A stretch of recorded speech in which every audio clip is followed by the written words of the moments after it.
بسم الله الرحمن الرحيم.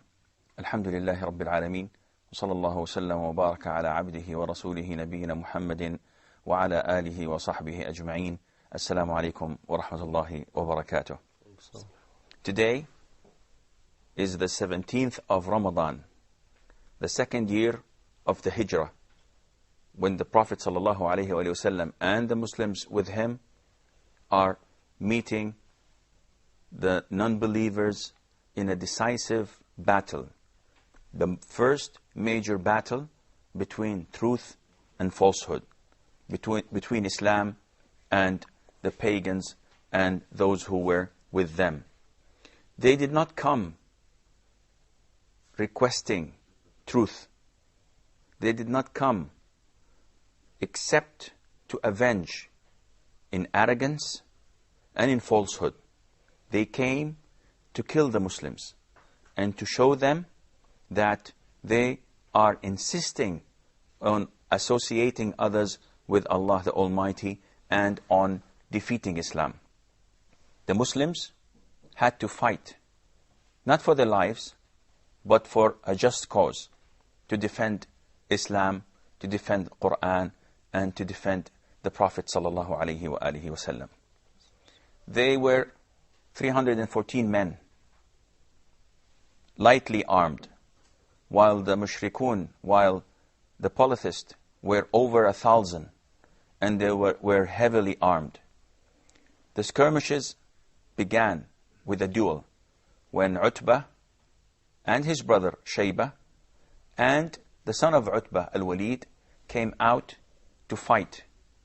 And the Prophet ﷺ sent 3 of his relatives, Ubaidah ibn al-Harith, Ali ibn Abi Talib, and Hamza ibn Abd al-Muttalib, to fight them, and they killed them.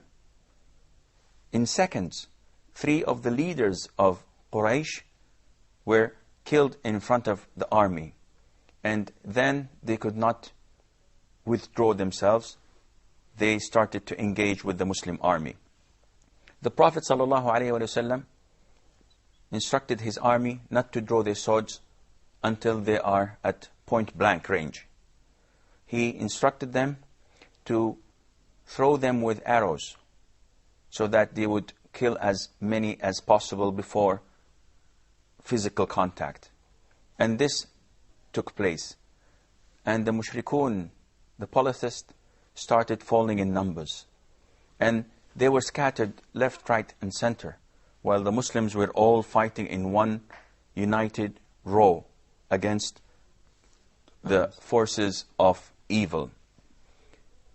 One of the companions, his name is Ukasha ibn Muhsan, he had a sword in his hand, and whenever he fought with that sword, it broke. So he took another one, and a third one, and a fourth one.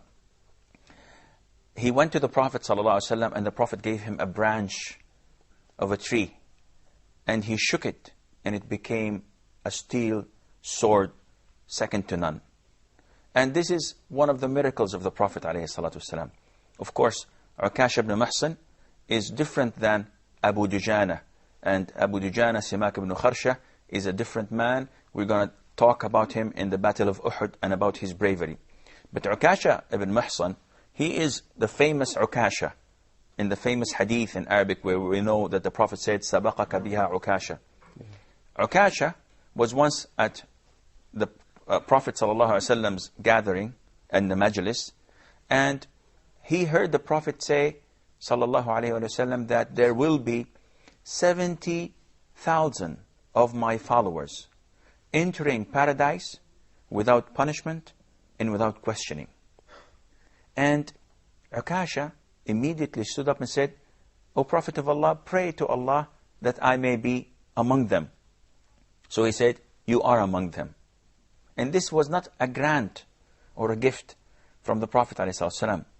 He was told by Allah that Ukasha is among them. So another one stood up and said, "O Prophet of Allah, let me also be among them." He said, the Prophet, "Well, Ukasha took the lead, and he's the only one that I was ordered to give the glad tiding." This Ukasha ibn Muhsan fought at the cause of Allah not only on the Battle of Badr, but all throughout the battles of Islam, and he died 10 years later. Sheikh, we can say the Prophet ﷺ engaged in many battles. Does this also prove his mercy to mankind in the defense of Islam? Well, this is a manifestation of his mercy, sallallahu alaihi wasallam. He was not ordered to kill everyone, and he did not kill everyone. He took prisoners, and he did not even keep the prisoners in camps with, as we will hear inshallah, in poor standards of living. He did not torture them, he did not abuse them. He was a mercy because his mission was to get the people out of darkness into the light. And it is exactly like a doctor. When you have a patient, and this patient is crying, and he is in agony, in pain, if you come to this patient trying to help him, he would probably reject your help, because his condition and his physical pain prevent him from recognizing help when it's coming. If the doctor adheres to this rejection and goes, the patient is going to die. But at some point, the doctor has to use force. And the patient, after a week or two, after he is healed, he will recognize and appreciate the work that the doctor did. Likewise, the Prophet ﷺ, his fightings were not to control people or to enslave them.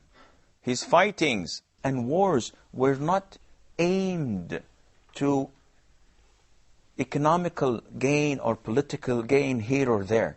His fightings were only to get the people out of darkness into the light, to guide them to Islam. And that is why, in the authentic hadith, the Prophet ﷺ says that I am wondering of people being pulled by shackles and chains to paradise. It's a matter of astonishment and wonder. Subhanallah, the Prophet is wondering, how do people get pulled to paradise against their will? And scholars explain this. They said, this is exactly the case of those who fought the Prophet ﷺ, or fought Islam in general, and then they were prisoners of war. And while they were prisoners of war, they were non-believers, they were non-Muslims. And after a while, they embraced Islam after looking at the environment around them and at the behavior of Muslims. They liked Islam, so they reverted to Islam and they became Muslim. And they died as Muslims. So the main cause for them to enter paradise were those shackles and chains. So the Prophet is saying, subhanallah, they were non-Muslims and yet they were pulled to paradise against their will because they were prisoners of war. And that is why these wars were mercy to the world. The Prophet ﷺ was mercy to the world. He did not burn houses. He did not kill people. He and his forces never raped women. On the contrary, he was always instructing his soldiers not to harm a child, nor a woman, nor an elderly, not to harm a monk or a priest, not to destroy temples and houses of worship. So these are the rules of engagement that the Prophet ﷺ gave us and his companions. And this is the difference between the Muslims when they are in the war, and you said they treat the prisoner like a good way, and they don't kill the children and this and this and this. And now, as if we look at the kuffar now, what they are doing in Iraq and Palestine, we can wonder, this is the difference between the Muslims and the kuffar. Well, again, I do not like generalizing the issue.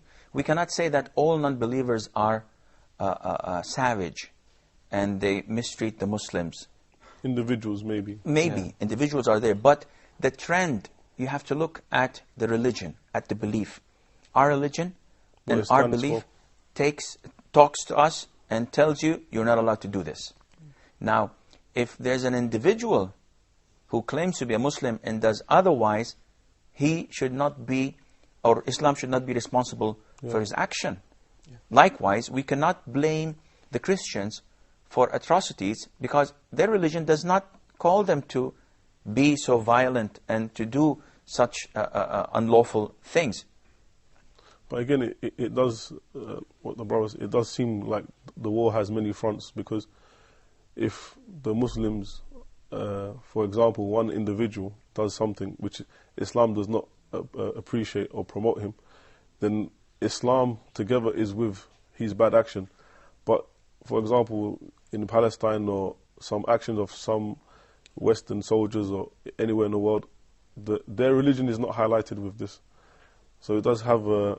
Yes, this is true. Unfortunately, whenever a Muslim does something, they don't mention his nationality or his race.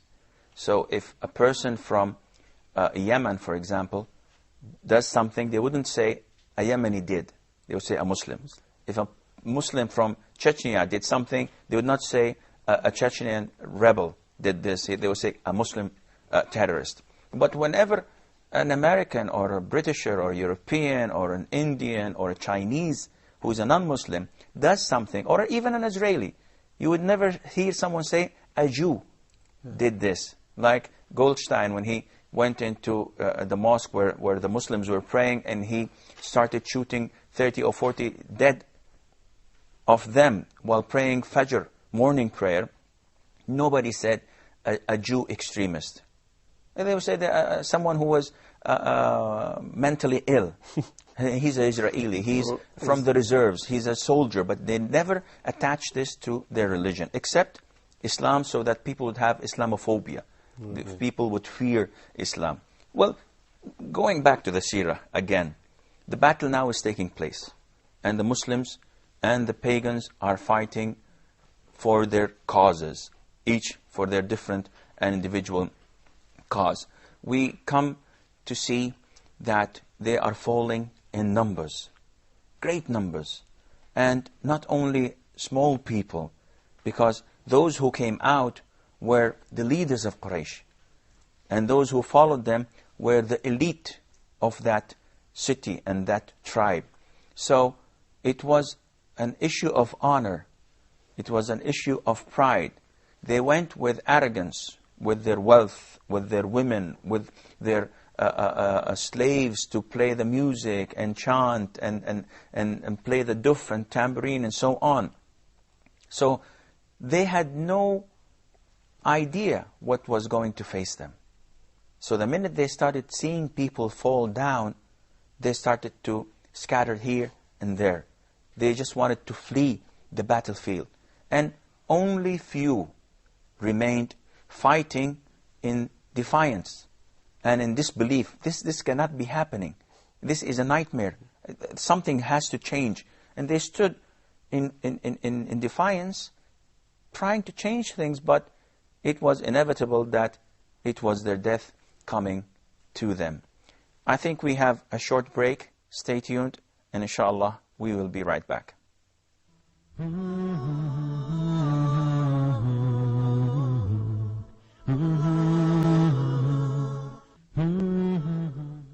Assalamu alaikum wa rahmatullahi wa barakatuh. Just before the break, we were talking about the many deaths in the polytheist soldier and army. And among the very prominent ones was, of course, Abu Jahl, Amr ibn Hisham. His name was Abu al-Hakam, and which means that the father of Al-Hakam, or the wisdom, or the wise one.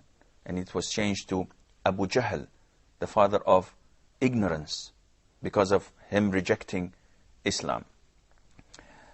Abdurrahman ibn Auf, one of the first to embrace Islam, and one of the richest merchants of Islam, and one of the 10 that the Prophet said, ﷺ, that they are in paradise. He says, and he's reporting what took place on the day of Badr, I was in the row, and to the left and right of me, there were 2 youngsters. They were about 17, 18 years old. You know, in a battlefield, you would like to be surrounded by strong men, so that you can guarantee that your back is protected or your sides are protected. But when you're surrounded by weak people, then you have to pay attention to the four directions around you. And it's the sword and the spear that you're fighting with. So he didn't like this. He wasn't at ease because of these two youngsters beside him. He said, what are they going to do? So one of them whispered in his ear, the one on his right. He said, "Uncle, do you know Abu Jahl?" So he told him, "Yes, I do." "Why?" He said, "Well, I heard that he harmed the Prophet ﷺ, he slandered him, and he used to abuse him when he was in Mecca. And I swore by Allah, if I see him, if I set eyes on him, I'm going to slaughter him." And the other one on his left whispered again. He didn't want his friend to hear. "Uncle, uncle, do you know Abu Jahl?" He said, "Yes, why?" And he said exactly the same thing. So when they said this, he felt relieved. He said, "Well, now I'm between two great warriors with a target, with an ambition that is second to none." So he was at ease. And when the fight began, they were fighting. And the minute he saw Abu Jahl on his ride, he told them, "This is Abu Jahl, go and get him." Immediately, one of them jumped at him and chopped his leg off. And that was Mu'adh ibn Amr ibn al-Jamuh. May Allah be pleased with him and with his father. His father, by the way, is Amr ibn al-Jamuh, who used to limp. And his story will come to us on the Battle of Uhud. He was an old man. And his sons would not allow him to go to Badr. Said, no, you're an old man and you are limping. One of your knees is not functioning. So you stay, you cannot fight. And this guy fought until he died on the Battle of Uhud, and he is in Jannah, as we are told by the Prophet ﷺ. So his son, Mu'adh ibn Amr ibn al-Jamuh, he chopped off the leg of Abu Jahl. His son, Ikrimah ibn Abi Jahl, chopped off his hand, his arm. And they went elsewhere, engaging in other fights. Imam al-Dhahabi in Siyar A'lam al-Nubala tells us that Mu'adh is saying about himself, "I fought the rest of the day with my hand dangling with a sort of skin, part of the skin. And I kept on fighting and fighting and fighting, but when I felt that it's a hurdle, an obstacle in my way, I just put my foot on it and, cracked it out." It annoyed him. It annoyed him. Yeah. And then he fought the rest of the day with one arm. Al-Dhahabi says that, by Allah, this is bravery. Not someone with a thorn or a needle gets into him, he starts to cry and shout and moan. The other one was Mu'awwadh ibn al-Afra. And he also had to hit Abu Jahl and wound him severely, and he died in the battle also of Badr, as one of the reports say. Both of the youngsters were both killed also? No. Mu'adh lived. Mu'adh lived. And the other one of the reports say that he lived, and the other say no, he was a martyr in the battle of Badr. Actually, they themselves did not kill Abu Jahl, but they wounded him severely, and he fell on the ground. And the one who killed him was Abdullah ibn Mas'ud. Abdullah ibn Mas'ud was one of the companions of the Prophet ﷺ, one of the close one of the Prophet ﷺ. And he narrated lots and lots of hadiths, because he was close to the Prophet, and he used to carry his sandals, and he used to serve the Prophet ﷺ. He was a shepherd in Mecca at the very early time. And we are also told that Abdullah ibn Mas'ud was so thin, to the extent that the companions used to laugh of his thinness. In one hadith, the Prophet asked him to get something from a tree. So he climbed up the tree, and while he was up in the tree, the companions were almost on their back laughing. So the Prophet said, what are you laughing for? The Prophet of Allah, look at his legs, it's like, this is from my side, not from the hadith, it's like billiard acoustics.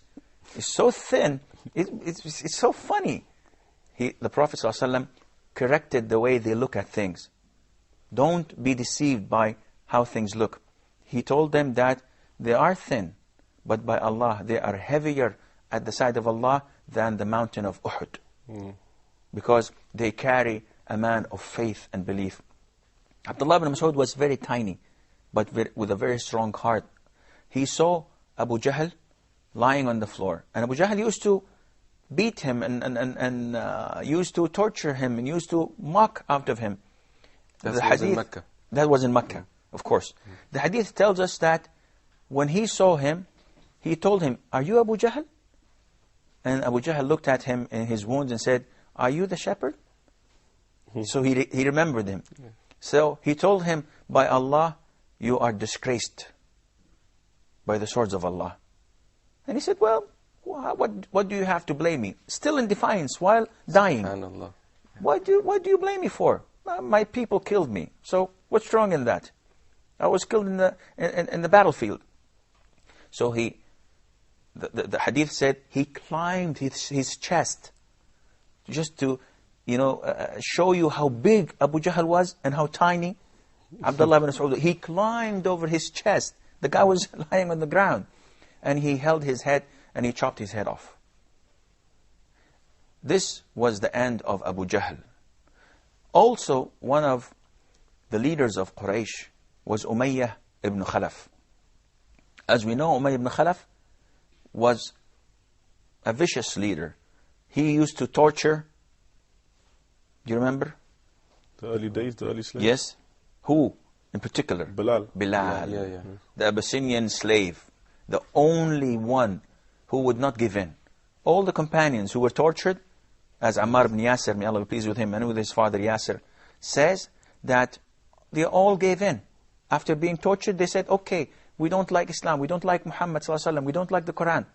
And this was okay, because it was revealed in the Quran. Ammar ibn Yasir once came to the Prophet crying. So he said, "Ammar, what's wrong?" And we know that Ammar's mother was the first martyr in Islam, Sumayyah. She was also a slave, and she was killed, and the killer was Abu Jahl himself. He put a spear into her and killed her while being tortured. So Ammar ibn Yasir, who was also used to be tortured with his father, with his mother, came crying to the Prophet in Mecca once. And the Prophet told him, "What's wrong?" So he said, "O Prophet of Allah, they kept on torturing me until I was out of my mind, and I had to say something bad about you." And this is blasphemy. If you say something about the Prophet ﷺ to a Muslim, this is blasphemy. And that is why when they made these cartoons mocking of the Prophet ﷺ, it was outrageous for the Muslims.